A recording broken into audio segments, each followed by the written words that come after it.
Bonjour, avant de laisser Nathalie Coll vous parler du lien entre le logement et l'innovation, je souhaitais évoquer avec vous un enjeu local majeur. Avec des évolutions de plus en plus rapides ou des ruptures dans nos modes de vie, il est essentiel que nous soyons agiles et toujours en avance de phase afin de proposer des solutions concrètes, pensées, pour loger les habitants dans les villes de demain. Nathalie, tu as la parole.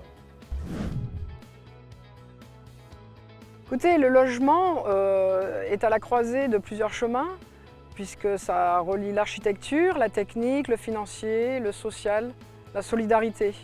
À ce titre, l'innovation, c'est essentiel dans notre métier. Mais plus que ça, c'est que ça nous permet de répondre aux enjeux justement de toutes ces mutations. On le voit bien déjà avec les dernières crises, que ce soit sanitaire ou la guerre en Ukraine. Ça a transformé nos modes de vie à un point où aujourd'hui le logement doit s'adapter, doit évoluer. À ce titre, l'État aussi participe dans ce sens puisqu'il a lancé un concours qui s'appelle l'AMI auquel nous avons répondu.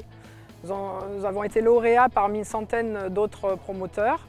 Le but de ce concours, c'était de réfléchir sur la qualité du logement de demain.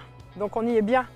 Et on a constitué donc un groupe avec des chercheurs, des architectes, des maîtres d'œuvre, des bureaux d'études pour justement imaginer, créer le logement de demain. Et c'est très important parce qu'il y a des enjeux sociétaux, les familles monoparentales qui ne cessent d'évoluer et d'augmenter, le vieillissement de la population, l'envie d'être proche des commodités, donc on vit différemment. Le télétravail, le fameux, qui fait qu'on reste plutôt chez soi, que maintenant les bureaux, les surfaces de bureaux auront peut-être tendance à se réduire. Voilà, donc l'innovation pour nous, elle est essentielle.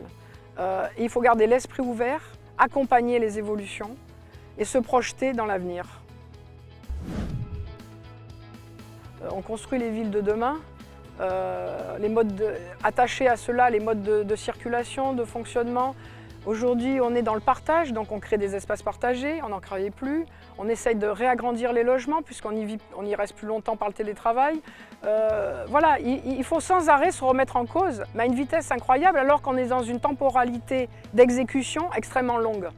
On est donc au milieu d'un ciseau, il faut résoudre cette équation. Donc c'est passionnant. Et nous, on est là pour challenger, pour se challenger. Et en ce sens-là, avec la FPI, on réfléchit sur ces sujets depuis longtemps. On essaye d'être engagé, d'aller devant, d'être toujours devant, un cran devant. La FPI Provence, ce sont des acteurs engagés et capables de produire une analyse fine et pragmatique sur les grands enjeux de notre profession et bien évidemment d'y apporter des réponses concrètes au service de nos territoires et de ses habitants. À très vite pour une prochaine capsule vidéo.